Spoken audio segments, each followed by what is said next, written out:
Hello student, welcome है आपका मेरे यूट्यूब चैनल पे जिसका नाम है टॉपर्स कंपनी। और आज की क्लास में हम बात करने जा रहे हैं क्लास 9 से फिजिक्स से मोशन चैप्टर की। तो मोशन चैप्टर में आज हम बात करेंगे डिस्टेंस एंड डिस्प्लेसमेंट की, और डिस्टेंस और डिस्प्लेसमेंट पे कैसे न्यूमेरिकल आ सकते हैं उनकी भी बात करेंगे। तो आइए पहले बेसिक से स्टार्ट करते हैं।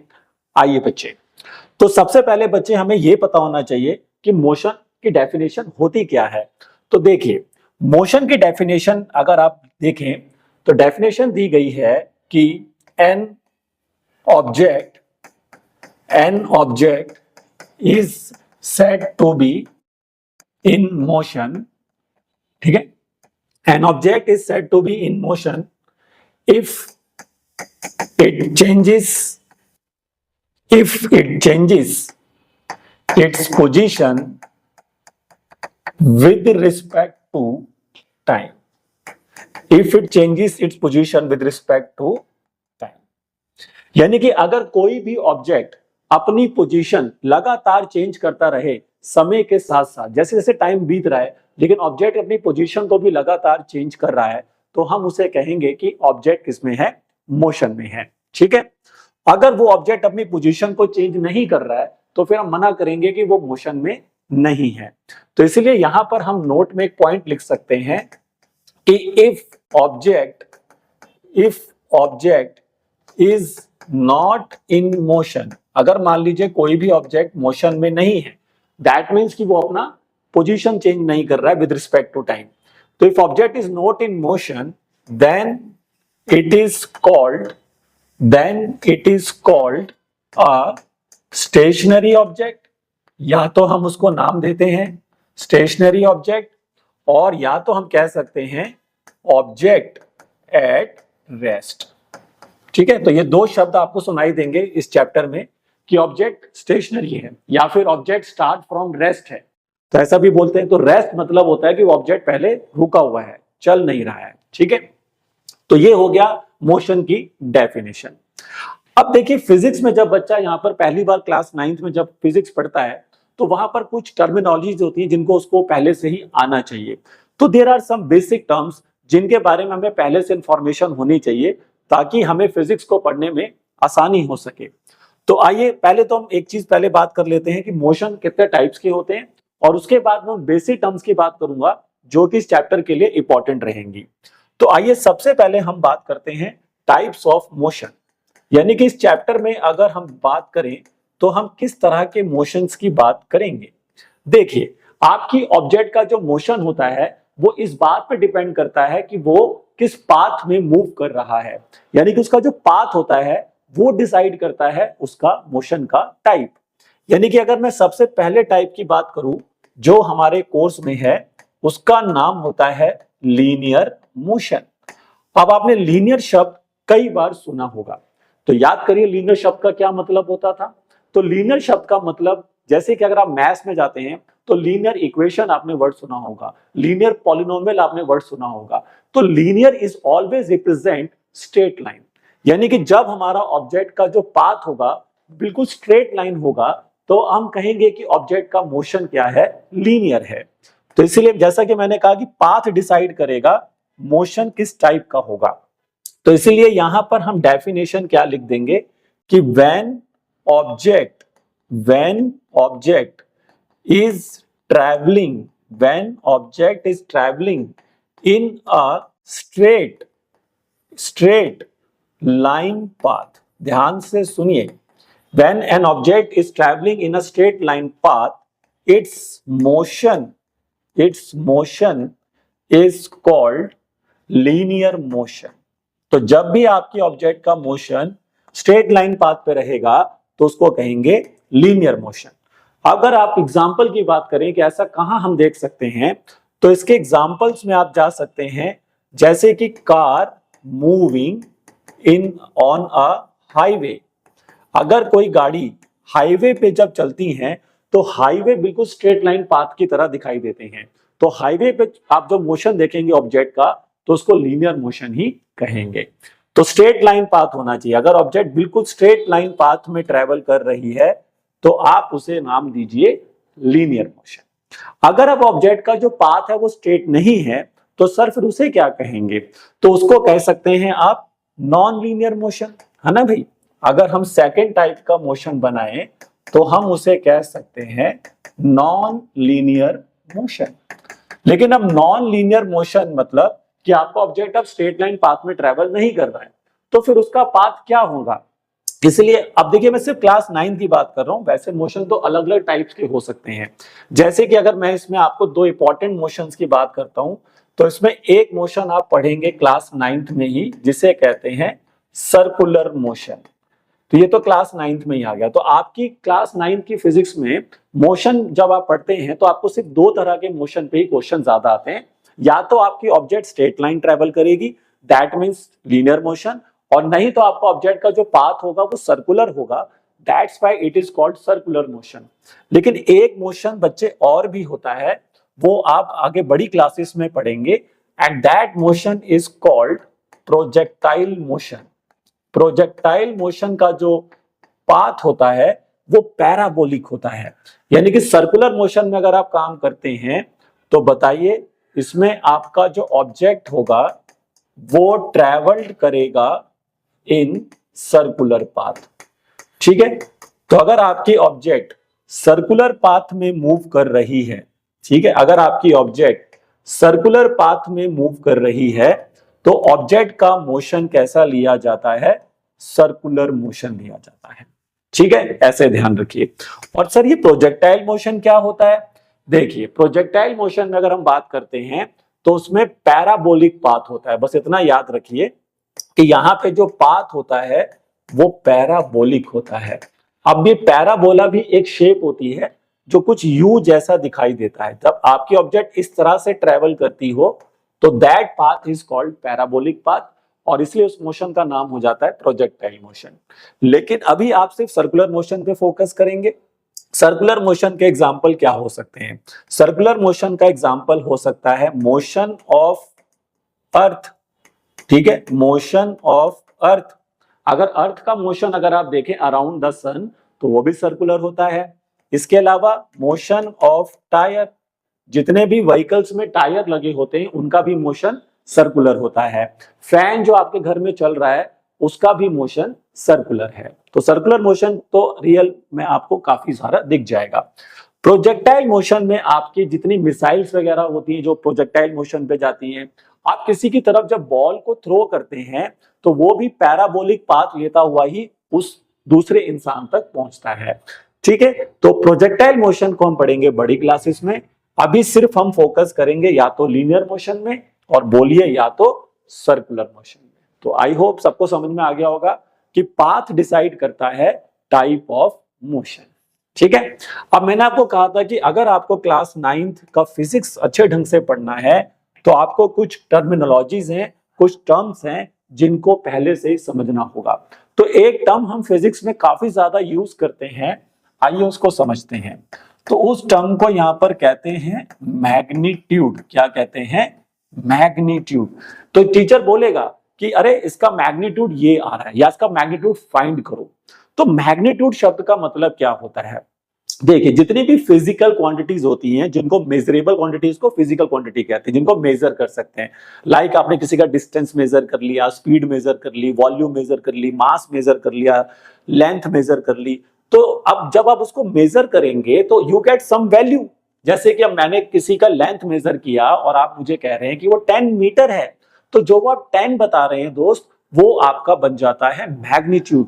अगर आपकी बॉटल के अंदर मान लीजिए 5 लीटर वाटर है तो वो जो 5 आप बता रहे हैं वो बन जाता है उसका मैग्नीट्यूड। किसी का मास आप 50 केजी बता रहे हैं तो वो 50 बन जाता है उसका क्या? मैग्नीट्यूड। तो मैग्नीट्यूड का मतलब होता है न्यूमेरिकल वैल्यू। ठीक है, तो याद रखिए numerical value of a physical quantity. जो भी फिजिकल क्वांटिटी है उसका जो भी न्यूमेरिकल वैल्यू निकल कर आएगा मेजर करने के बाद, दैट इज मैग्नीट्यूड। और मैग्नीट्यूड के बारे में बहुत इंपॉर्टेंट पॉइंट सभी बच्चे लिख लें कि magnitude is always positive. Magnitude is always positive. कभी भी किसी भी चीज का मैग्नीट्यूड नेगेटिव नहीं आ सकता। Magnitude is always positive. अब कई बच्चे कहते हैं कि सर नहीं, माइनस में भी चीजें आती कभी कभार, तो that minus sign what indicate, that minus sign indicate either the direction या फिर उसका इंक्रीज या डिक्रीज को इंडिकेट करता है। अगर कोई चीज घट रही है तो वो माइनस में आएगी, कोई चीज बढ़ रही है तो वो प्लस में आएगी, लेकिन मैग्नीट्यूड जो होता है वो प्लस में ही रहेगा। जैसे कि अब मान लीजिए किसी इंसान ने फोर्स निकाला और वो वैल्यू फोर्स की उसकी नेगेटिव आ रही है, न्यूमेरिकल सॉल्व किया और फोर्स का आंसर नेगेटिव आ रहा है, तो वो नेगेटिव ये इंडिकेट नहीं कर रहा है कि फोर्स जीरो से छोटा हो गया है, क्योंकि फोर्स अगर जीरो से ही छोटा हो जाएगा तो आप फोर्स लगा ही नहीं रहे हैं, क्योंकि मिनिमम फोर्स आप किसी भी ऑब्जेक्ट पे जीरो ही लगा सकते हैं। तो फिर जीरो से छोटा नहीं हो सकता फोर्स, तो सर वो माइनस साइन क्या इंडिकेट करता है, यानी कि अगर किसी का फोर्स -50 आ रहा है, अब फोर्स का यूनिट बताओ बच्चे क्या होता है। हाँ देखिए, हर चीज का एक ऐसा यूनिट होता है फिजिक्स में, जैसे कि हम मास केजी में मेजर करते हैं, है ना, टाइम सेकंड्स में मेजर करते हैं, तो वैसे ही फोर्स का ऐसा यूनिट आपने पढ़ा होगा, न्यूटन होता है, क्योंकि न्यूटन ने इसको डिस्कवर किया था। तो अब ये जो नेगेटिव साइन आगे आ गया है, दिस इंडिकेट द डायरेक्शन, ये किसको इंडिकेट करेगा, डायरेक्शन को। और ये 50 क्या है दोस्त, उसका मैग्नीट्यूड। तो मैग्नीट्यूड अभी भी 50 है, but minus sign indicate the direction हो गया कि आप अपोजिट डायरेक्शन से उसके ऊपर काम कर रहे हैं। अगर किसी का टेम्परेचर -10 डिग्री आ रहा है तो उसका मतलब ये हो गया कि वो 0 से 10 घट गया है, 0 से नीचे कितना चला गया, 10 नीचे चला गया है। तो मैग्नीट्यूड इज ऑलवेज क्या, पॉजिटिव। इस बात का ध्यान रखिए, अगर कोई चीज माइनस में फिजिक्स में आ रहा है तो दैट ऑलवेज इंडिकेट दैट कि या तो वो चीज डिक्रीज हो रही है और नहीं तो वो चीज जो है वहां पे डायरेक्शन है, अपोजिट डायरेक्शन पे काम कर रही है। जैसे फ्रिक्शन फोर्स, अगर फ्रिक्शन फोर्स पे अगर आप कभी भी काम करते हैं तो ऑब्जेक्ट जिस डायरेक्शन में ट्रेवल करता है, फ्रिक्शन फोर्स उसके अपोजिट में लगता है, तो फ्रिक्शन फोर्स का आंसर ऑलवेज नेगेटिव ही आएगा, because friction force is acting opposite to the direction of the motion of the object. तो इसलिए वो जो माइनस साइन होगा वो डायरेक्शन को इंडिकेट करेगा। ठीक है, तो अब इसी चीज में हम एक चीज और ऐड कर देते हैं, दैट इज डायरेक्शन, मैग्नीट्यूड के साथ डायरेक्शन और मैग्नीट्यूड के साथ विदाउट डायरेक्शन, ऐसा भी हो सकता है। अच्छा, इसमें एसआई यूनिट की भी बात कर लेते हैं, क्योंकि आप फिजिक्स पढ़ेंगे तो एसआई यूनिट्स की बात होगी, फिजिक्स पढ़ेंगे तो जो भी फिजिकल क्वांटिटी पढ़ेंगे उसकी सिंबल्स की बात होगी। तो इन चीजों पर भी आपको फोकस करना पड़ेगा कि उस फिजिकल क्वांटिटी का एसआई यूनिट क्या है, उस फिजिकल क्वांटिटी का सिंबल क्या है, ये चीजों पे भी आपको फोकस करना पड़ेगा। तो जैसे जैसे मैं आपको यहाँ पढ़ाऊंगा मैं बताता रहूंगा कि किसका क्या सिंबल है और किसका क्या यहाँ पर क्या है एसआई यूनिट है। ठीक है, चलिए तो अब हम बात करते हैं एक और चीजों की जो भी बहुत इंपॉर्टेंट टर्म्स है जो हमें आनी चाहिए। अब फिजिक्स में हम जो भी चीजें पढ़ते हैं उसको यहां पर फिजिकल क्वांटिटी कहते हैं। क्या कहते हैं, फिजिकल क्वांटिटी, क्योंकि जो भी चीज मेजरेबल है दैट इज फिजिकल क्वांटिटी। अब फिजिक्स में फिजिकल क्वांटिटी को दो कैटेगरी में डिवाइड किया जाता है, एक को हम कहते हैं वेक्टर्स और एक को हम कहते हैं स्केलर्स। तो पहले हम स्केलर को समझेंगे और उसके बाद फिर हम समझेंगे वेक्टर। ये बहुत ही इंपॉर्टेंट टॉपिक है, ये आना चाहिए सबसे पहले आपको कि स्केलर क्वांटिटी क्या होती है और वेक्टर क्वांटिटीज क्या होती हैं। टीचर पूछते हैं एग्जाम में ये। तो स्केलर क्वांटिटी में आप लिख सकते हैं क्या, a physical quantity which has only magnitude but no direction, ये इसकी डेफिनेशन है कि ऐसी क्वांटिटी जिनके पास सिर्फ मैग्नीट्यूड होता है बट उनके पास डायरेक्शन नहीं होती है उसको कहते हैं स्केलर क्वांटिटी।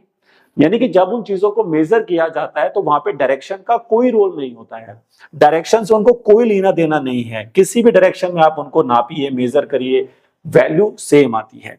तो इसके एग्जांपल हमारे लिए होते हैं, देखिए कौन कौन सी चीजें ऐसी जो स्केलर है। टाइम हमारे लिए स्केलर है, मास हमारे लिए स्केलर है, डिस्टेंस, इस चैप्टर में अभी मैं डिस्टेंस पढ़ाऊंगा आपको तो वो हमारे लिए स्केलर है, स्पीड हमारे लिए स्केलर है।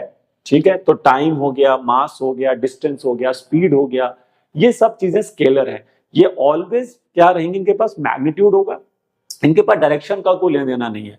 और क्योंकि मैंने पीछे बताया था कि डायरेक्शन हमेशा इंडिकेट करता है नेगेटिव साइन इंडिकेट करता है डायरेक्शन को, लेकिन अगर ये स्केलर है और उसके बाद डायरेक्शन नहीं है तो याद रखिए स्केलर क्वांटिटी का जो आंसर होता है वो ऑलवेज पॉजिटिव होता है। यानी जब भी आप किसी स्केलर क्वांटिटी का न्यूमेरिकल सॉल्व कर रहे होंगे तो आपके आंसर्स कभी भी नेगेटिव नहीं आएंगे, इस बात का ध्यान रखें। ठीक है, अब हम बात करते हैं वेक्टर क्वांटिटीज क्या होती हैं। तो यहां पर हम लिख सकते हैं a physical quantity which has both magnitude, ठीक है, जिसके पास मैग्नीट्यूड भी होता है और एज वेल एज डायरेक्शन भी होती है। ठीक है भाई, तो अब इसके पास दोनों चीजें हैं, इसके पास मैग्नीट्यूड भी है, इसके पास डायरेक्शन भी है, तो उसे कहते हैं वेक्टर क्वांटिटी। अब वेक्टर क्वांटिटी के साथ क्योंकि डायरेक्शन का रोल आ गया तो ये नेगेटिव पॉजिटिव दोनों आंसर दे सकती हैं।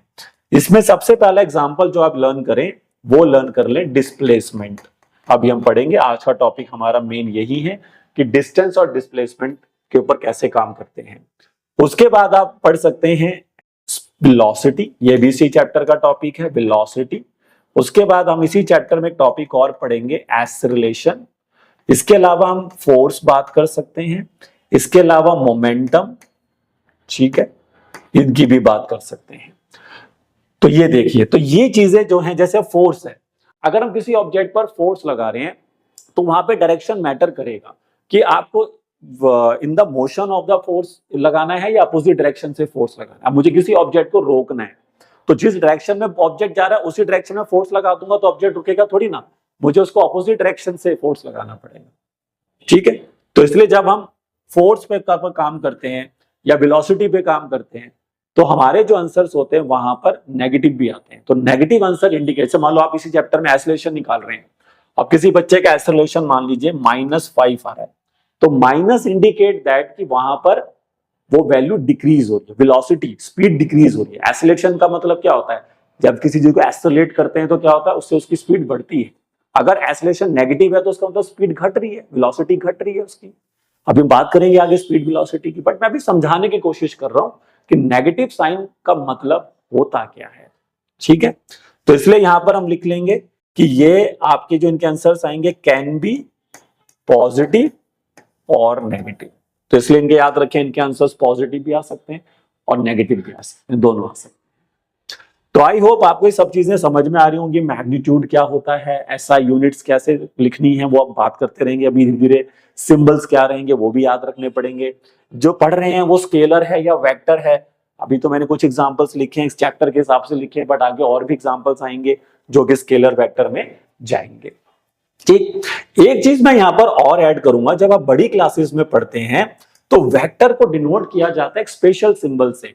जैसे सपोज करिए कि हमने कोई लेटर लिया एस और उसके ऊपर हमने ऐसे एरो सा बना दिया, तो ये जो हम एक ऐसा एरो बना रहे हैं फ्रॉम लेफ्ट टू राइट की तरफ उसके सर के ऊपर, ये ही डिनोट करता है वेक्टर क्वांटिटी को। लेकिन अभी 9th-10th में इसके ऊपर काम नहीं कर रहे हैं आपने, but when we in 11th and 12th की फिजिक्स बच्चा पढ़ता है तो वहां पर इसका बहुत यूज होता है। लेकिन मैंने आपको अभी आइडिया दिया कि वेक्टर की पहचान क्या है, तो वेक्टर की पहचान है उसके सर पर बना हुआ ये एरो। ठीक है, याद रखिए। चलिए बच्चे, तो आगे बढ़ते हैं। अब हम बात करेंगे डिस्टेंस की और डिस्प्लेसमेंट की और फिर उन पे बनाएंगे हम कुछ अच्छे न्यूमेरिकल्स। ठीक है, आइए। तो अब हम बात करते हैं सबसे पहले कि भाई डिस्टेंस क्या होता है। ठीक है, अगर देखिए सिंपल सी बात है कि कोई भी ऑब्जेक्ट अगर मोशन में है तो वो कुछ ना कुछ तो डिस्टेंस ट्रेवल करेगी ही करेगी। ठीक है, अब जैसे आप स्कूल से अपने घर आते हैं, घर से स्कूल जाते हैं, तो उनके बीच में कुछ तो डिस्टेंस है। हम एक सिटी से दूसरे सिटी में चले जाते हैं तो उनके बीच में तो कुछ तो डिस्टेंस है, तो हम उसी डिस्टेंस की बात कर रहे हैं।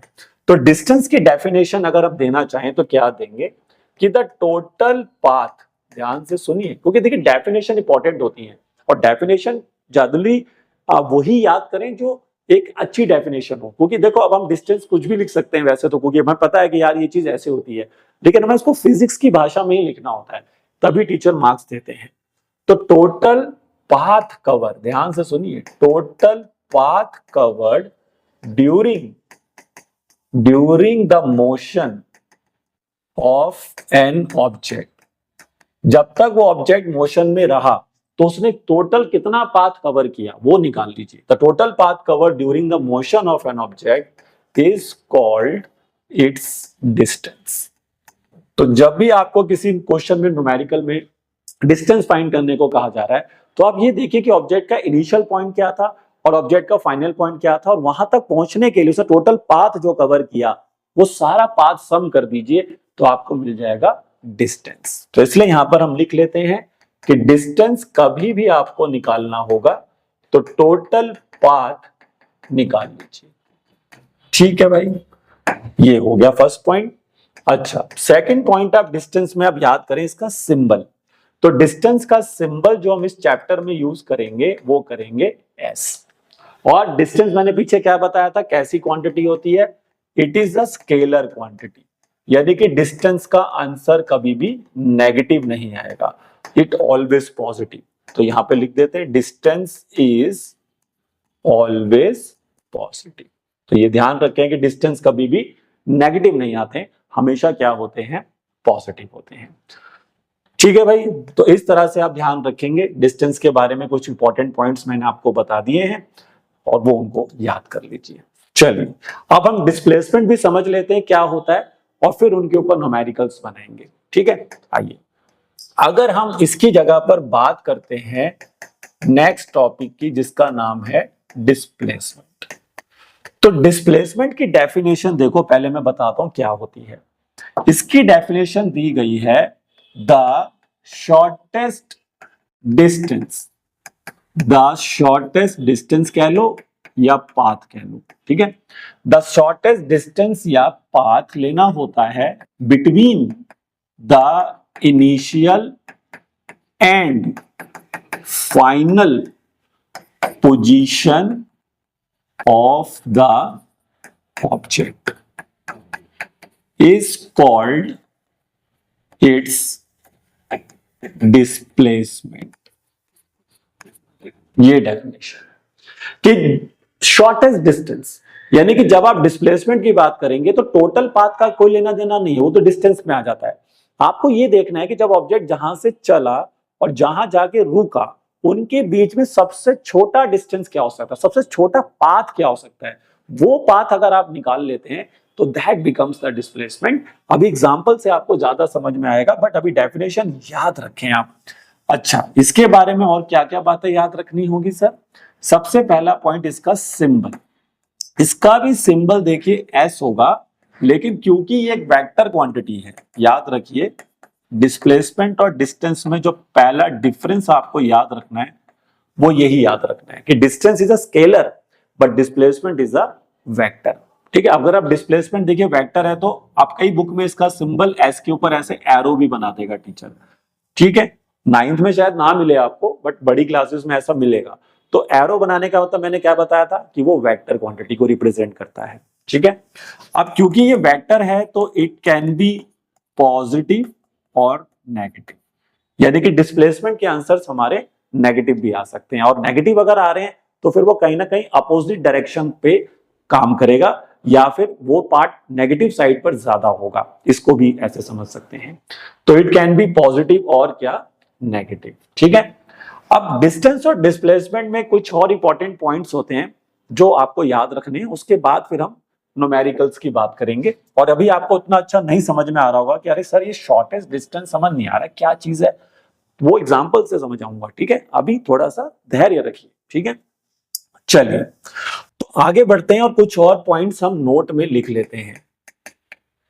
अब मैंने अगर आपसे एक सवाल किया कि डिस्टेंस जीरो कब हो सकता है, डिस्टेंस जीरो कब हो सकता है, तो बच्चा कहेगा सर डिस्टेंस जीरो तो तभी हो सकता है जब वो कोई पाथ ना कवर करे, क्योंकि पाथ कवर कर लेगा तो डिस्टेंस कवर हो जाएगा।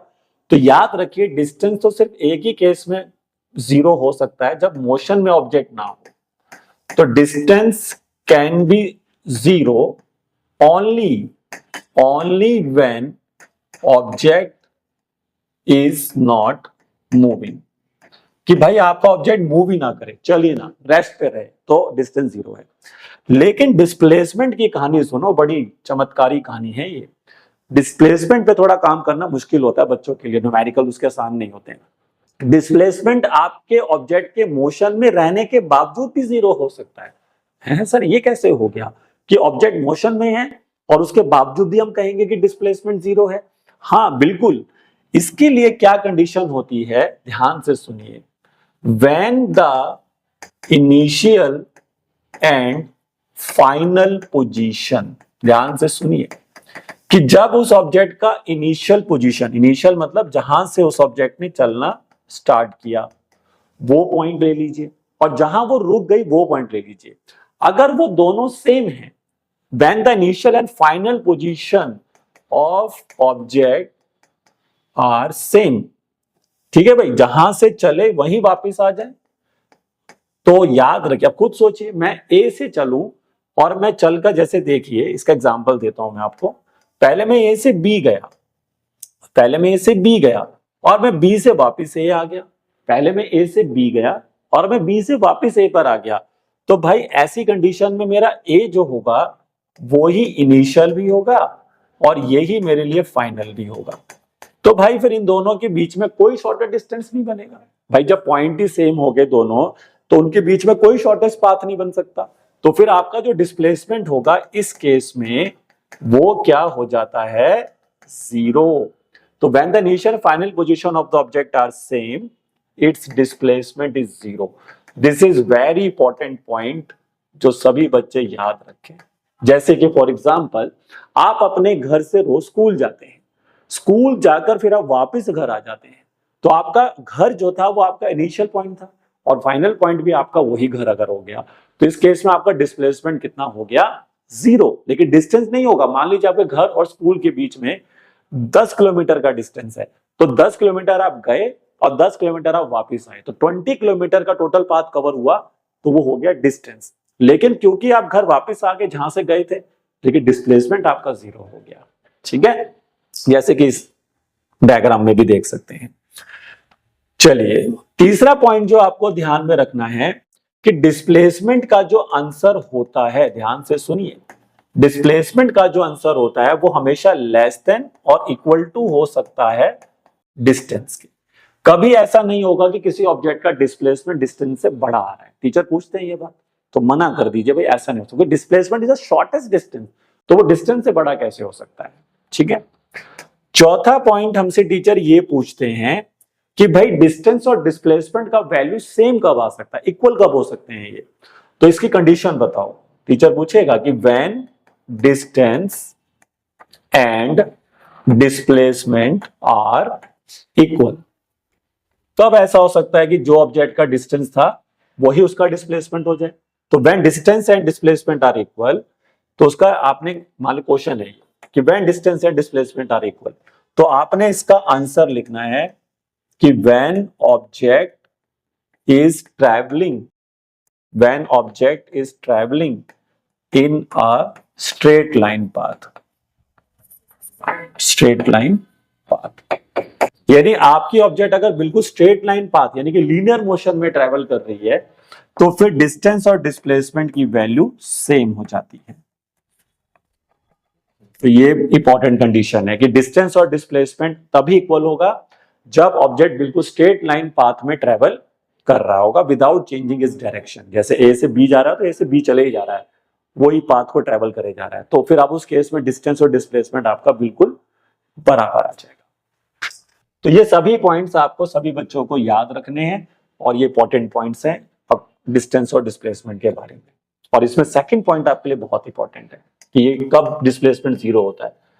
तो डिस्प्लेसमेंट जीरो होने का एक और देखो, अब ऑब्जेक्ट चले ही नहीं तो फिर डिस्टेंस डिस्प्लेसमेंट दोनों ही जीरो है, लेकिन मोशन पर आने के बावजूद भी आपका डिस्प्लेसमेंट जीरो हो रहा है, भाई ये कमाल की चीज है, वो समझने वाली बात है। तो उसके लिए फिर आपको याद रखना है कि इनिशियल और फाइनल पॉइंट क्या होना चाहिए, आपका सेम होना चाहिए। तो आइए स्टूडेंट्स, अब हम कुछ न्यूमेरिकल्स बनाने जा रहे हैं और देखते हैं कि अब डिस्टेंस और डिस्प्लेसमेंट पर न्यूमेरिकल किस तरह से आ सकते हैं। देखिए सबसे पहला क्वेश्चन अगर आप देखें तो ऑब्जेक्ट कह रहा है कि ए पॉइंट से चला, ध्यान से देखते जाइए, और बी पॉइंट पे जाके रुक गया। ठीक है भाई, ए पॉइंट से बी पॉइंट पे गया और बी पॉइंट पे जाके रुक गया, और इनके बीच का जो डिस्टेंस है, मतलब इन दोनों के बीच में जो लेंथ है वो 10 मीटर की है। तो पता करिए डिस्टेंस और डिस्प्लेसमेंट क्या होगा। तो देखिए हमारे ऑब्जेक्ट की इनिशियल पोजीशन क्या हो गई, ए पॉइंट, और फाइनल क्या हो गई, बी पॉइंट। तो आपने देखा ऑब्जेक्ट ए से बी गया स्ट्रेट लाइन पाथ में, और हमने पढ़ा था पीछे कि जब ऑब्जेक्ट स्ट्रेट लाइन पाथ में ट्रेवल करता है तो डिस्टेंस कितना हो गया, 10 मीटर। वो कितना ही पाथ कवर किया, ए बी। आप ऐसे भी लिख सकते हैं कि जो पाथ कवर हो रहा है वो ए बी हो रहा है, तो आंसर सीधा हो जाएगा 10 मीटर। और यहां पर अगर हम डिस्प्लेसमेंट की बात करते हैं तो वो भी ए बी ही होगा, क्योंकि हम अब इसमें शॉर्टेस्ट पाथ तो क्या बना, ए बी ही बना। ए और बी के बीच का सबसे छोटा डिस्टेंस ए बी आ रहा है, ठीक। तो इसमें तो दोनों बराबर हो गए। अब सेकंड क्वेश्चन देखिए आप। सेकंड क्वेश्चन में अगर आप देखें तो मान लेते हैं कि ऑब्जेक्ट ए पॉइंट से चालू किया, पहले बी तक गया और फिर बी से सी गया, ठीक है। तो यहां से पहले ऑब्जेक्ट ए से बी गया और 90 डिग्री पे टर्न लेकर मान लीजिए सी पॉइंट पे आके यहां रुक गया। तो सी अब हमारे लिए कैसा पॉइंट हो गया, बोलो फाइनल पॉइंट। तो ये हमारा फाइनल पोजीशन है और ए हमारी इनिशियल पोजीशन। तो ध्यान से देखिए पहले ऑब्जेक्ट ए से बी गया है और फिर बी से सी गया है, ठीक है। तो टीचर वही पूछ रहा है डिस्टेंस और डिस्प्लेसमेंट निकालिए। तो सबसे पहले तो आइए हम डिस्टेंस निकालते हैं। तो डिस्टेंस को लिए टोटल पाथ कवर देखेंगे। तो पहले ऑब्जेक्ट कहां गया था बताइए, पहले ऑब्जेक्ट ए से बी गया, फिर उस ये पाथ कवर किया उसने, फिर बी से सी गया तो फिर वो पाथ कवर किया उसने। तो अब देखिए ए से बी का लेंथ मान लीजिए दे रखी है, यहां से यहां तक की लेंथ है 10 मीटर और यहां से यहां तक की लेंथ है 20 मीटर, ठीक। तो फिर ए से बी का जो लेंथ है अगर वो 10 मीटर है तो ये 10 ले लेंगे और ये 20 ले लेंगे, तो टोटल आंसर बन जाएगा 30 मीटर। यानी कि यहां पर हमारा जो डिस्टेंस आएगा वो 30 आएगा। लेकिन अब हमें इस क्वेश्चन में क्या चीज निकालनी है, डिस्प्लेसमेंट। सेम क्वेश्चन में तो भाई अगर अब मुझे यहाँ पे डिस्प्लेसमेंट निकालना है तो मुझे ये देखना होगा कि इनिशियल और फाइनल पोजीशन के बीच में शॉर्टेस्ट पाथ क्या बनेगा। तो अब भाई ऑब्जेक्ट पहले गया था ए से बी और वो डिस्टेंस उसने ट्रेवल किया था 10 मीटर का। फिर ऑब्जेक्ट गया था बी से सी, वो डिस्टेंस उसने ट्रेवल किया था 20 मीटर का। तो मेरे लिए ए कैसा पॉइंट था, इनिशियल, और सी कैसा था, फाइनल। लेकिन मुझे उन दोनों के बीच का क्या लेना होगा, सबसे छोटा डिस्टेंस। अब आप सोचिए कि एक इंसान को मैं कहता हूं कि ए से सी जाओ, तो एक भाई साहब ए से बी जाता है फिर बी से सी जाता है, ठीक है, और दूसरा वाला सीधा ए से सी चला जाता है। तो बताइए कौन जल्दी पहुंचेगा, कौन जल्दी पहुंच जाएगा सी पर। अरे जो सीधा चला गया ए से सी, जो ऐसे ए से बी और बी से सी जाएगा उसको तो टाइम लग जाएगा। तो ए से सी वाला जो पाथ हुआ सबसे शॉर्टेस्ट पाथ हो गया, वही शॉर्टेस्ट पाथ को सर डिस्प्लेसमेंट कहते हैं। तो इसलिए यहां पर जो आपकी डिस्प्लेसमेंट बनेगी वो बनेगी एसी। अगर आप एसी की लेंथ निकाल दो तो ये क्वेश्चन बन जाएगा। अब सवाल ये उठता है कि सर हम एसी कैसे निकालेंगे। तो ध्यान से देखिए ये ट्रायंगल कैसा दिख रहा है, राइट ट्रायंगल। अब राइट ट्रायंगल है, एबीसी इज राइट ट्रायंगल। और अगर ये ट्रायंगल राइट एंगल ट्रायंगल दिख रहा है तो यहां पर हम एक थ्योरम का इस्तेमाल कर सकते हैं, दैट इज कॉल्ड पाइथागोरस। क्योंकि एसी यहां पर क्या बन जाएगा, हाइपोटेन्यूज। तो क्या बनेगा theorem, X square equal to में P square plus B square. ये थ्योरम आपको पढ़ाई गई होगी छोटी क्लासेस में, पाइथागोरस, ठीक है। तो h कौन है, h हमारे लिए बनेगा AC, तो ये हो जाएगा AC का स्क्वायर। P हमारे लिए ले लेंगे हम AB और ये ले लेते हैं BC। अब AC तो हमें निकालना है सर, ये कितना हो गया 10 का स्क्वायर, ये कितना हो गया 20 का स्क्वायर। चलिए बताइए अब 10 का स्क्वायर कितना होता है 100, ये कितना हो गया 400, है ना भाई। और 400 में 100 जोड़ दीजिए तो कितना हो जाता है 500। अब 500 का हमें निकालना होगा स्क्वायर रूट, क्योंकि यहां से अगर हम स्क्वायर हटाएंगे तो यहां पर आगे रूट हो जाएगा। अब 500 का रूट कैसे निकालें, क्योंकि 500 is not a perfect square, but जितना भी ये रूट से बाहर आ सकता है उतना तो लाना पड़ेगा। तो मैं इसको दोस्तों लिख सकता हूं 5 इंटू 100, क्योंकि 100 एक 100 एक परफेक्ट स्क्वायर होता है। तो 100 का रूट कितना बाहर आ जाएगा, बोलो 10, और रूट 5 वहीं रह जाएगा। तो 10 root 5 is the right answer. तो AC की वैल्यू हमने निकाल ली 10 रूट 5। तो डिस्टेंस तो यहां पर कितना आया था 30 मीटर, लेकिन डिस्प्लेसमेंट आया है 10 रूट 5। तो यहां पर आपने देखा वही चीज मैं कह रहा हूं, डिस्टेंस निकालना हमेशा आसान रहेगा आपके लिए, डिफिकल्टी जो आप लेंगे उसमें डिस्प्लेसमेंट में आएगी। तो वहां पर कभी आपको पैथोलॉजी लगानी पड़ेगी या कुछ और दिमाग लगाना पड़ेगा, तब जाके आंसर्स आते हैं। तो आई होप अब आपको समझ में आ रहा होगा कि शॉर्टेस्ट पाथ क्या चीज होती है, कि आपको छोटा पाथ चूज करना है जिससे कि आप बहुत जल्दी इनिशियल से फाइनल जगह पे पहुंच सकें। वो निकाल लोगे तो डिस्प्लेसमेंट आ जाएगा। चलिए बच्चे, अब बहुत सारे क्वेश्चन जो टीचर हमसे पूछते हैं वो सर्कुलर मोशन में पूछते हैं, यानी कि जो आपका पाथ होगा वो सर्कुलर पाथ, और सर्कुलर पाथ पर न्यूमेरिकल्स काफी आते हैं एग्जाम में। तो सर्कुलर पाथ में अगर डिस्टेंस और डिस्प्लेसमेंट निकालना हो भाई, तो देखो सर्कुलर पाथ में अगर आपको कभी भी डिस्टेंस निकालना है तो मैं एक बहुत ही अच्छा सा फॉर्मूला बता देता हूं आपको। क्या फॉर्मूला है सर? आप पहले पता करो कि आपने सर्कुलर पाथ के कितने राउंड्स लिए, और उन राउंड्स को फिर मल्टीप्लाई कर दो किसके साथ? Circumference of the circle. अभी समझाऊंगा ये फॉर्मूला मैं क्यों लिख रहा हूं, लेकिन अभी इस फॉर्मूले को याद कर लें। ठीक, तो whenever you are in a circular motion और आपको डिस्टेंस ट्रेवल पता करना है, तो इस फॉर्मूले से आपका काम बन जाएगा कि पहले ये पता करें कि नंबर ऑफ राउंड्स कितने लिए, कि एक राउंड ले रहा है ऑब्जेक्ट, 2 राउंड ले रहा है, आधा राउंड ले रहा है, कितना राउंड ले रहा है।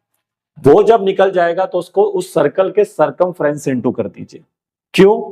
क्योंकि देखिए अगर ये सर्कुलर पाथ है हमारा, देखिए ये अगर हमारा सर्कुलर पाथ है, ये देखिए, तो सर्कुलर पाथ में अगर आप सोचिए एक राउंड लगा लें, एक राउंड लगाने का मतलब क्या हुआ कि आप ए से चलना चालू करो और घूम फिर के वापस ए पर आ जाओ, तो दैट बिकम्स 1 राउंड। और जब मैं सर्कुलर पाथ पे घूमूं और उसकी पूरा बाउंड्री पे घूमता हुआ वापस सर्कल पाथ करता हुआ ए पे आ जाऊंगा, एक राउंड ले लूंगा, तो मैंने कितना डिस्टेंस ट्रेवल करा होगा उसके सर्कमफ्रेंस के बराबर। तो 1 राउंड में जो डिस्टेंस बराबर होगा वो सर्कमफ्रेंस बन जाएगा, विच इज 2πr, अगर r सर्कल का रेडियस है।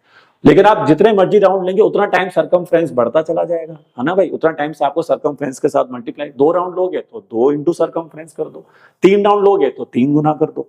तो इसलिए मैंने फॉर्मूले में लिख दिया number of rounds into circumference of circle. ठीक है, तो आइए अब इस पर अलग अलग क्वेश्चन बनाते हैं। जैसे मान लीजिए अब सर्कल का जो रेडियस है वो यहाँ पर r है, तो टीचर ने बोला कि भाई पहले हमने ले लिया 1 राउंड, और 1 राउंड में आप पता कर लो कि भाई ऑब्जेक्ट ने कितना डिस्टेंस ट्रेवल किया और कितना डिस्प्लेसमेंट ट्रेवल किया, दोनों निकालो। तो सबसे पहले हम डिस्टेंस निकालेंगे, तो आपके पास सीधा फॉर्मूला ऊपर, कितने राउंड लिए बताओ? एक। सर्कमफ्रेंस ऑफ द सर्कल क्या होता है? 2πr। अभी रेडियस दिया नहीं है तो इसलिए हमारा आंसर 2πr ही होगा। हाँ, टीचर अगर आपको r देता है then you put the value of r and pi 22/7 या 3.14 और फिर उसको सॉल्व कर लेंगे, लेकिन अभी आपका आंसर यही है। अच्छा, यहाँ पे एक चीज और ध्यान देने वाली है कि टीचर ने जानबूझ के रेडियस चेंज कर देते हैं। जैसे कि उसने टीचर ने कहा कि रेडियस r नहीं है 2r है, तो भाई तुम्हें भी यहाँ पर r को हटा के 2r लिखना पड़ेगा, तो आपका सर्कमफ्रेंस बनेगा 2π इंटू 2r। ये बच्चे ध्यान देते नहीं है कि रेडियस क्या है, तो भाई जो रेडियस दिया है वही पुट करना। तो अभी तो खैर चलो मैंने r पे ही बनाया है, बट मैं आपको ये बात समझा रहा हूं कि टीचर ऐसा करते हैं, तो उस चीज का थोड़ा सा आपको यहाँ पे ध्यान रखना पड़ेगा।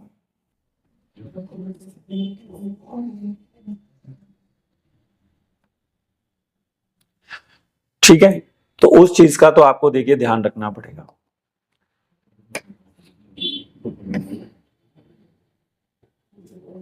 एक मिनट,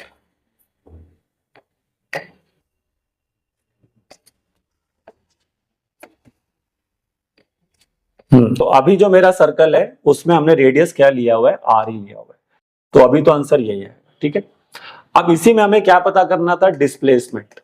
इसी में हमें डिस्प्लेसमेंट भी पता करना है। अब भाई अगर ऑब्जेक्ट 1 राउंड ले रहा है तो भाई जहां से ऑब्जेक्ट चलेगा वहीं वापस आ जाएगा।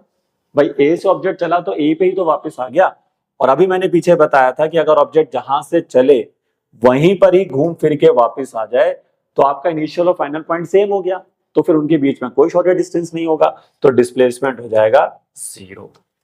ठीक है, तो 1 राउंड लेने के बाद आपका डिस्प्लेसमेंट 0 है, क्योंकि आप ए से चले थे और घूमकर वापस ए पर ही आ गए हैं।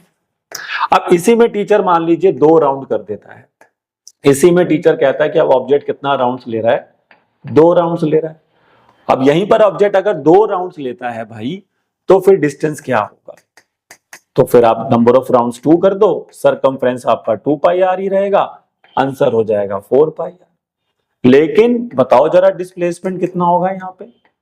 तो बच्चा कहेगा सर डिस्प्लेसमेंट तो अभी भी 0 है। मैंने कहा क्यों? क्योंकि सर 2 राउंड ले लो, 3 राउंड ले लो, 4 राउंड ले लो, आओगे तो वापस यहीं पर ही घूमकर। ठीक है, जब हम कंप्लीट 1 राउंड लेंगे ना, तो याद रखना हमेशा डिस्प्लेसमेंट 0 ही होगा, इस बात का ध्यान रखें। लेकिन अब मैं यहां पर अगर हाफ राउंड ले लूं, थर्ड पार्ट देखिए इसमें, आधा राउंड लेता हूं, आधा राउंड लेने पर डिस्टेंस कितना आएगा, ये पहले वो निकाल लेते हैं। हाफ राउंड लेने पर आपका डिस्टेंस कितना होगा, तो हाफ राउंड हो गया 1/2 क्योंकि नंबर ऑफ राउंड्स आधा लिया है, और सरकमफ्रेंस हो गया 2 पाई आर।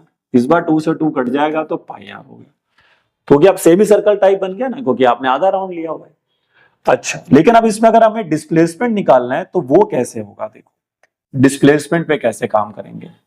अब सोचिए कि अगर ऑब्जेक्ट आधा राउंड लेती है तो वो ए से चलकर कहां आएगी, ए से ऑब्जेक्ट चलेगा और आधा राउंड लेने के बाद सेमी सर्कल कवर करता हुआ यहां रुक जाएगा, देखो बी पर। अब वो पूरा राउंड नहीं ले रहा है, पूरा राउंड लेता तो वापस ए पर आता, आधा राउंड लेगा तो नीचे यहां पे आ जाएगा सेमी सर्कल पे।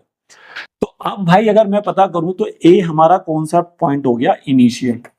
अब देखिए फाइनल पॉइंट और इनिशियल पॉइंट सेम नहीं है, तो भाई अब तुम्हारा डिस्प्लेसमेंट 0 नहीं आएगा। तो सर अब डिस्प्लेसमेंट कैसे निकालेंगे, तो मैंने कहा लो भाई शॉर्टेस्ट पाथ, ढूंढो वो रास्ता जिससे कि आप ए से बी पर बहुत आसानी से पहुंच सकें, जल्दी पहुंच सकें। तो सर बच्चा कहेगा सर सीधा भाग जाओ, मैंने कहा सीधा भाग जाओ, हाँ सर ऐसे सीधा भाग जाओ। तो ये उस सर्कल का क्या बन गया बोलिए, डायामीटर। तो यानी ए बी, अब हमारा डायमीटर जो है वो बनेगा डिस्प्लेसमेंट। तो याद रखना हाफ राउंड के केस में डिस्प्लेसमेंट हमेशा डायमीटर होता है ए बी, और डायमीटर क्या होता है, रेडियस का डबल यानी कि 2r। तो इस बार हमारा आंसर 2r होगा, 0 नहीं, क्योंकि आपने आधा राउंड किया है। तो आई होप समझ में आ रहा होगा कि जब राउंड्स वाले क्वेश्चंस आएंगे तो डिस्टेंस आप इस फॉर्मूले से निकालिए, लेकिन डिस्प्लेसमेंट के लिए बार बार लगेगा बच्चे दिमाग, तभी बात बनेगी, अदरवाइज नहीं बनेगी आपकी बात। ठीक है, अब जरूरी नहीं है कि टीचर आपको सर्कुलर पाथ ही दे, टीचर आपको स्क्वायर भी दे सकता है, रेक्टेंगल भी दे सकता है, तो वहां पर भी यही लॉजिक लगेगा। आइए जैसे कि मैं आपको एक स्क्वायर पाथ का क्वेश्चन दिखाता हूं। अगर आप कोई और पाथ लेते हैं, जैसे स्क्वायर पाथ हो गया मान लीजिए, है ना, या रेक्टेंगुलर पाथ हो गया, है ना, ये देखिए इन पाथ में अगर हमारा ऑब्जेक्ट मूव कर रहा होगा, तो मान लीजिए अब ऑब्जेक्ट ए से बी जाता है, सी जाता है, फिर डी जाता है, और हो सकता है कि वो आधा राउंड ले ले या हाफ राउंड ले ले, फुल राउंड ले ले, वो डिपेंड करेगा क्वेश्चन पे। और यहां पर हम इसको 10 मीटर ले लेते हैं, साइड ऑफ द स्क्वायर। अब सोचिए कि अगर मैं यहाँ पे पूरा 2 क्वेश्चन कराता हूं मैं इसमें आपको, एक 1 राउंड का, एक हाफ राउंड का। तो यहां पर आप 1 राउंड पे रहेंगे और स्क्वायर पे रहेंगे, तो देखो जब आप सर्कल में घूम रहे थे तो आपने नंबर ऑफ राउंड्स को सरकमफ्रेंस इनटू किया।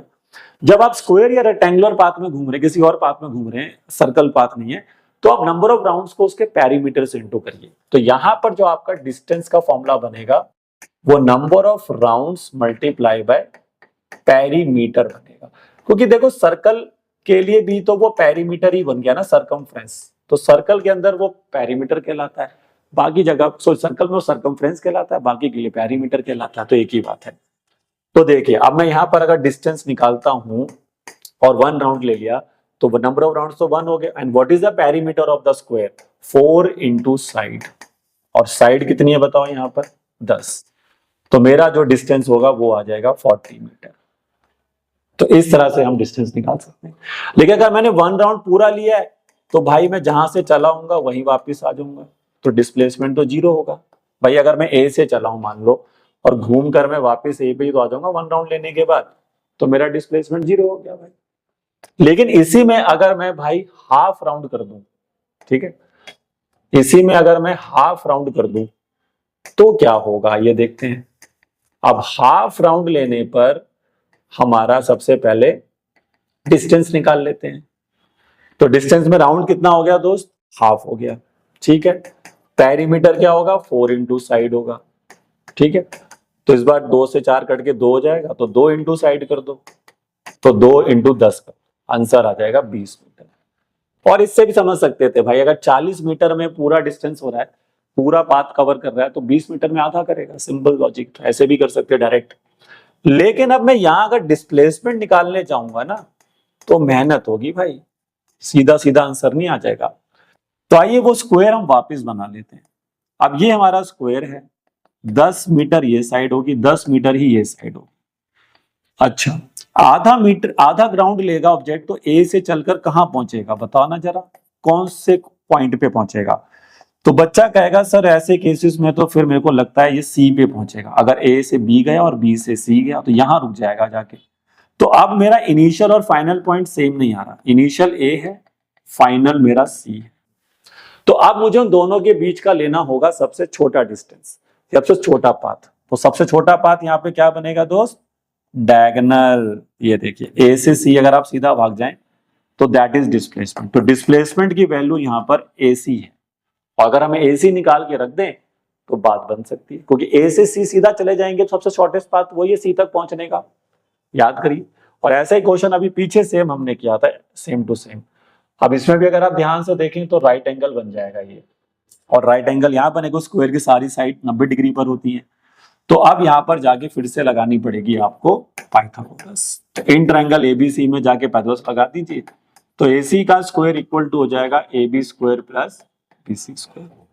लेकिन इस बार ए बी और बी सी दोनों ही 10 होंगे, ठीक है भाई, ये भी 10 है वो भी 10 है, कुछ साइड ऑफ स्क्वायर बराबर होती है। तो हमारा आंसर इधर से आ गया 100, इधर से भी आ गया 100, ठीक है। और 100 प्लस 100 कितना होता है बताओ, 200। अब 200 का आपको क्या निकालना पड़ेगा, स्क्वायर रूट। तो याद करो मैंने पीछे कैसे स्क्वायर रूट निकाला था, इसको मैं परफेक्ट स्क्वायर में चेंज कर दूंगा 2 इंटू 100 करके, और 100 का रूट कितना होता है बोलो 10, तो 2 आपका आंसर बाद रूट में रह जाएगा, क्योंकि रूट से वही टर्म बाहर आती है जो परफेक्ट स्क्वायर हो या तो उसका पेयर बन जाता है। तो 10√2 मीटर हमारा इसका क्या बन गया, डिस्प्लेसमेंट। तो वही मैं समझाने की कोशिश कर रहा हूं कि जरूरी नहीं है कि आपके सिंपल क्वेश्चन आएंगे, कहीं पर टीचर सर्कुलर पाथ दे देगा, कहीं पर टीचर आपको स्क्वायर पाथ दे देगा, कहीं पर रेक्टेंगुलर पाथ दे देगा। तो उसके हिसाब से फिर आपको सोचना पड़ेगा कि भाई कैसे हमें डिस्टेंस और डिस्प्लेसमेंट को निकालना। अब यहाँ पे अगर रेक्टेंगल पाथ कर दो तो रेक्टेंगल का पेरीमीटर ले लेना भाई, चलो समझ में आई क्या होगा। रेक्टेंगल का पेरीमीटर क्या होता है, 2 times of length plus breadth, वो लगा के आप डिस्टेंस निकालते रहे। और डिस्प्लेसमेंट में तो थोड़ा दिमाग लगाना पड़ेगा कि भाई शॉर्टेस्ट डिस्टेंस जो है वो कौन सा आ रहा है आपका, उसके हिसाब से फिर आपको सोचना पड़ेगा, ठीक है। चलिए तो आगे बढ़ते हैं और कुछ और क्वेश्चन देख लेते हैं ताकि डिस्टेंस और डिस्प्लेसमेंट हमें अच्छे से समझ में आ जाए। तो आइए स्टूडेंट्स नेक्स्ट क्वेश्चन देखते हैं। ये क्वेश्चन काफी अच्छा क्वेश्चन है, ध्यान से पढ़िए। कह रहा है एक एथलीट है जो एक सर्कुलर ट्रैक में घूम रहा है जिसका डायमीटर दिया हुआ है 200 मीटर का, और उसका एक पूरा राउंड लगाने के लिए उसको 40 सेकंड का समय लगता है, 40 सेकंड का समय लगता है 1 राउंड लगाने में। तो पूछ रहा है कि उसका डिस्टेंस और डिस्प्लेसमेंट कितना होगा अगर वो उस सर्कुलर ट्रैक पर 2 मिनट एंड 20 सेकंड तक मूव करता है। तो देखिए अब मैंने पीछे आपको बताया कि डिस्टेंस निकालने के लिए आपको चाहिए नंबर ऑफ राउंड्स, बट यहां पर हमें नहीं पता कि अगर वो एथलीट 2 मिनट 20 सेकंड तक उस सर्कुलर ट्रैक में घूमता रहे तो कितने राउंड्स लेगा। तो सबसे पहले हमें नंबर ऑफ राउंड्स पता करने पड़ेंगे, क्योंकि उससे हमें उस एथलीट की पोजीशन पता लगेगी। तो आइए देखते हैं कि अब ये काम कैसे होगा। तो देखिए क्वेश्चन के अकॉर्डिंग अगर हम देखें तो जो टोटल टाइम बनेगा, जितना टाइम वो मूव करेगा वो है 2 मिनट 20 सेकंड। लेकिन टाइम की ऐसा यूनिट याद रखिए सेकंड होती है, टाइम किस में रहना चाहिए, सेकंड में रहना चाहिए। तो फिर 2 मिनट में कितने सेकंड होंगे, 120, और 20 इसमें और ऐड कर दीजिए तो कितने सेकंड हो गए टोटल, 140। भाई 1 मिनट में 60 सेकंड होते हैं ना, तो भाई अगर 1 मिनट में 60 सेकंड हो गए तो 2 मिनट में कितने हो गए, 120, और 20 सेकंड और चला वो, तो टोटल कितना हो गया, 140। लेकिन उसको एक राउंड लगाने में कितना समय लगता है, सिर्फ 40 सेकंड। तो हम लिखेंगे एथलीट मेक्स, या athlete in 40 second, athlete in 40 second makes 1 round. ठीक है भाई, एक राउंड पूरा कवर करने में उसको लगते हैं 40 सेकंड। तो यहां से फिर आप निकालो 1 सेकंड का समय कितना होगा, तो 1 सेकंड में कितना राउंड लेगा, तो 1/40। ठीक है भाई, 1/40 राउंड्स लेगा। भाई एथलीट 40 सेकंड में एक राउंड लेता है, तो 1 सेकंड में कितने राउंड ले पाएगा, 1/40। और हमारे पास कितना टाइम है जिसमें हमें पता करना है, 140 सेकंड्स में पता करना है। तो फिर 1/40 को मल्टीप्लाई करेंगे 140 से, तो ये वैल्यू आपको घूम फिर के मिलेगी 7/2, और 7/2 का मतलब हो गया 3.5 राउंड्स। यानी कि उस एथलीट ने सर्कुलर ट्रैक पे 3.5 राउंड्स लिए। तो एक 3 राउंड तो पूरे लिए, उसके बाद एक आधा राउंड लिया है। तो उसके अकॉर्डिंग अगर मैं अब देखूंगा तो मेरे पास नंबर ऑफ राउंड्स तो आ गए भाई, तो नंबर ऑफ राउंड से अब मेरे को क्या मिल जाएगा, डिस्टेंस मिल जाएगा, क्योंकि number of rounds into circumference लगा दूंगा मैं।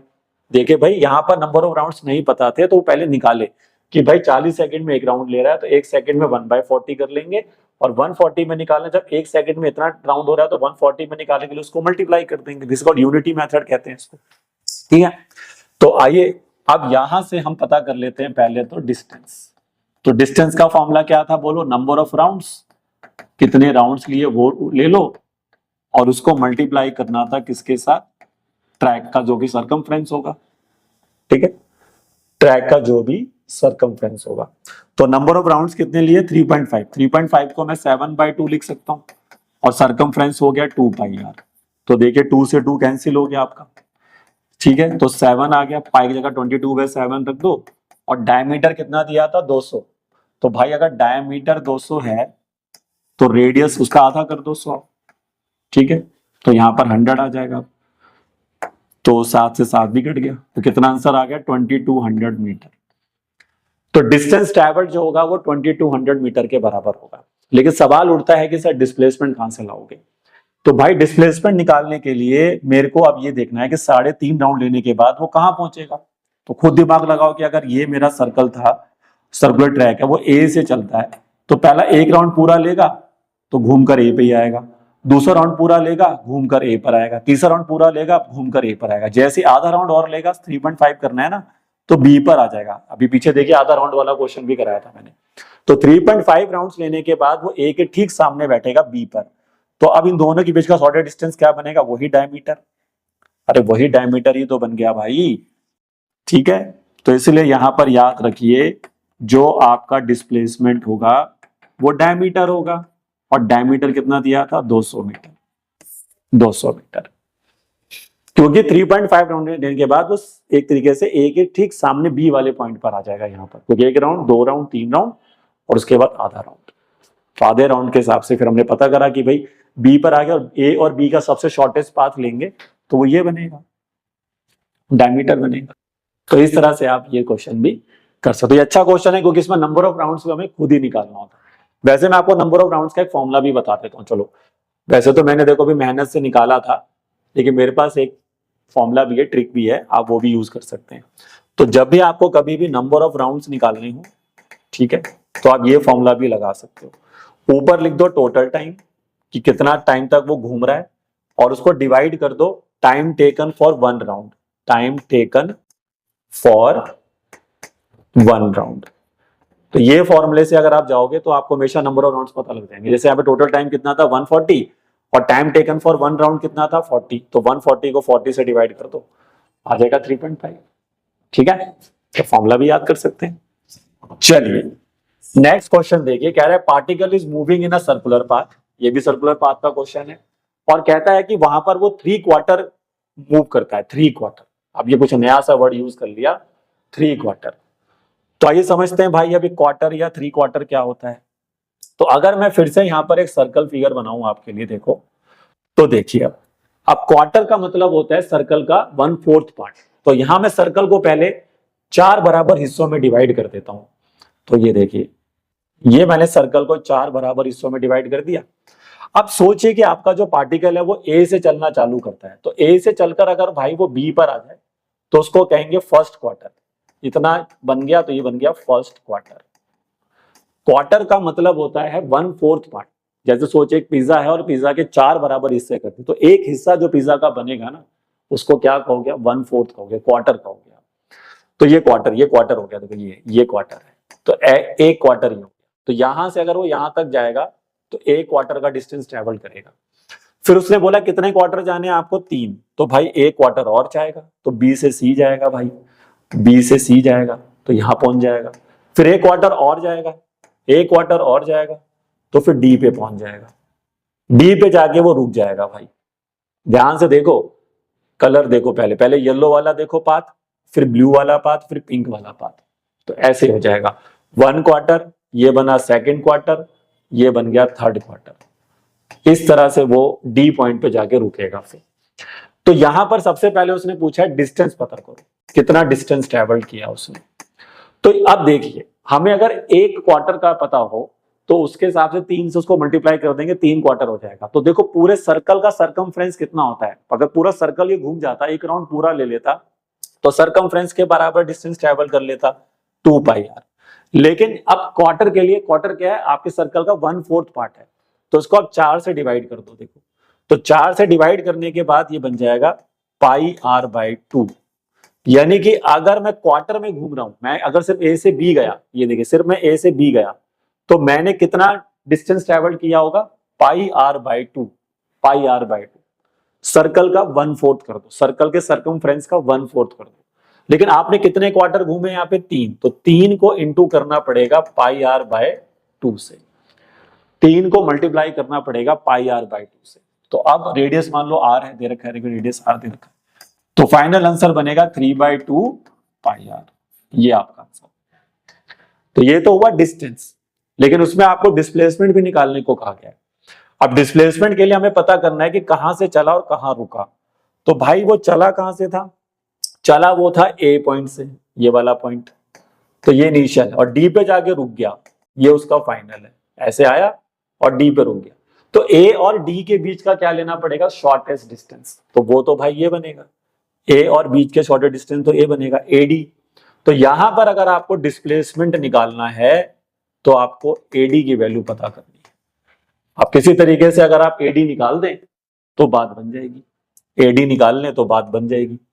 तो अब देखिए ध्यान से, इसको अगर सेंटर को ओ मान लें, सेंटर को ओ मान लें, तो ये भी रेडियस है, ये भी रेडियस है, तो ये राइट एंगल बन जाएगा। तो इन ट्रायंगल एओडी में जाएंगे और पाइथागोरस लगा देंगे, क्योंकि पाइथागोरस से तो एडी बनेगा, हाइपोटेन्यूज। तो देख रहे हैं पाइथागोरस कितनी जगह पे मैंने यूज करके डिस्प्लेसमेंट निकाला अभी तक। तो आपका फॉर्मूला बनेगा दोस्त, एडी का square equal to O A square plus O D square. लेकिन ये भी आर स्क्वायर है, ये भी आर स्क्वायर है, क्योंकि वैल्यू तो दी नहीं है, तो आर के हिसाब से चलो, तो ये बन गया 2r स्क्वायर। और यहां से बच्चा अगर एडी की वैल्यू निकालता है तो वो बनेगी 2r स्क्वायर का रूट।